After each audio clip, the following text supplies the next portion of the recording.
Okay, so evolutionary psychology is the study of behavior in the mind. So we are looking at how behavior has changed over time and how we have adapted our behavior and how our mind has adapted and how we process things has adapted over time. Now, we did go over that number 6 question about critiques of the evolutionary psychology, but we're going to start with, okay, what do evolutionary psychologists actually say? What do they actually believe, okay? So, the big thing that they push for with evolutionary psychology is that idea of natural selection. Natural selection, who came up with this idea of natural selection? Darwin. Okay. Believe it or not, Darwin, is a scientist, and he has a lot of impact upon science and biology. Okay, but he actually has a lot of impact upon psychology as well. Okay, the idea of natural selection is that a particular physical or psychological characteristic increases reproductive and survival chances. Now, what you studied in, for example, in biology is that you probably studied about organisms' physical characteristics and how that increases their survival chances. Like, for example, I know that one of the famous ones is like that moth, right?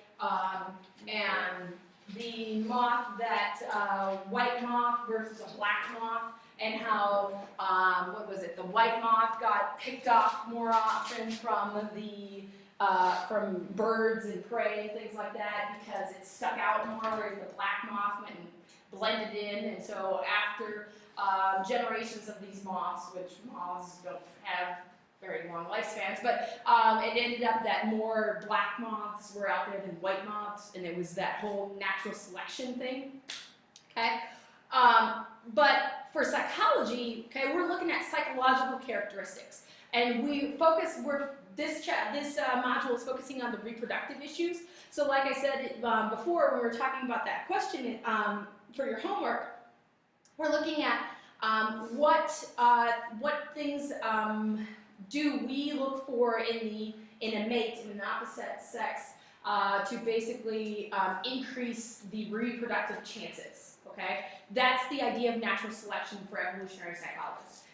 What characteristics are we looking for? What things, evolutionary speaking, has increased our reproductive chances, okay? So what you will find is that we're going to look at the differences between men versus women, and what you will find is that our reproductive chances are, with women, you got to think about it this way, with women, women can carry basically one child at a time, and then when women have the baby, then they are going to raise that child, right? And they're pretty much stuck with that child, and they're raising that child. Whereas men, okay, kind of sow the seeds and kind of go off and have relations with as many women as they want, okay? This is evolutionary psychology, by the way. This is not me speaking. Then it increases reproductive chances because what happens is that they were reproducing with several women, whereas women they can only have one baby at a time, so they raise that baby to increase their genes being passed on, because if you raise the child so that they will actually survive and they will grow and have their own children, they will pass on your genes through the next generation. Okay, this is the idea behind evolutionary psychology. Okay, so I love this. It says, evolution, something has gone wrong. So it shows the evolution of apes to man, and then we're hunched over a computer more like an ape. So, and then this one is good to go along with that natural selection. It says natural selection, good things come to those who mate. Okay.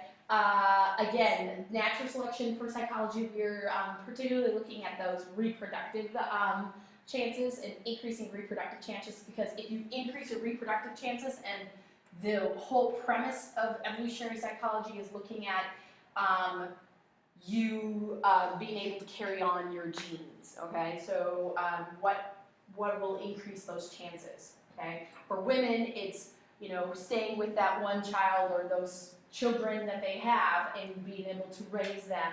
For men, it's basically going out there and getting, relations with as many women as possible, because it increases the chances that you're going to have your genes passed on with somebody.